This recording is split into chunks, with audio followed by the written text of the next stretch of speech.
As one of the primary chroniclers of ordinary Filipino men and women, Elmer Borlongan approaches his subject matter not with a tired note of sentimentality, but with clarity of vision and empathy. In this work, Paglisan, we are shown a woman who has just seen someone dear to her depart. Her face, propped up by her hand, registers her dejection. Even the space enclosing her enacts her newfound sense of instability. The red brick wall on which she rests for support seems to wobble. Despite this, she appears to intently tap into a well of acceptance, if not bravery, for the coming days. Elmer Borlongan has created a portrait that doesn't circumvent loss, but yet edifies.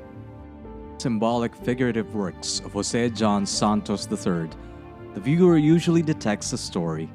In movement, non-movement, and lostness, one may read it as a kind of scroll, starting from the top with a juxtaposition of a page from a book, a recurring trope of the artist, and an image of a god breaking through the pictorial surface.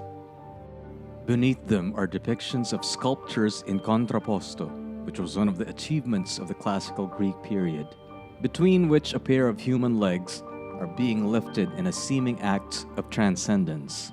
On the right is a naked man in a top hat and slippers, sitting by the steps leading to the open sky. These are figures in stasis, providing contrast to two similar figures below who are about to walk opposite directions. One blindfolded, about to crash against a wall. The other unrestricted, stepping into an expansive space only bordered by the edge of the painting. Meanwhile, a man in a suit falls in a hole, serving as a counterpoint to the pair of legs freed from gravity. Fidel Tapaya goes on a minimalist tabula rasa mode. None of his usual dark and rich colors. No conjuring of images of dreamlike worlds where magical beasts and beings roam.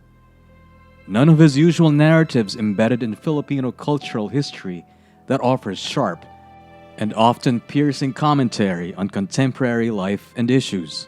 Yet, what remains is still true to what critic Patrick Flores, as a practice that pursues the process of myth-making, appropriating certain archetypes in the discourse of origin and expanding it to create a visual vocabulary that is entirely his own.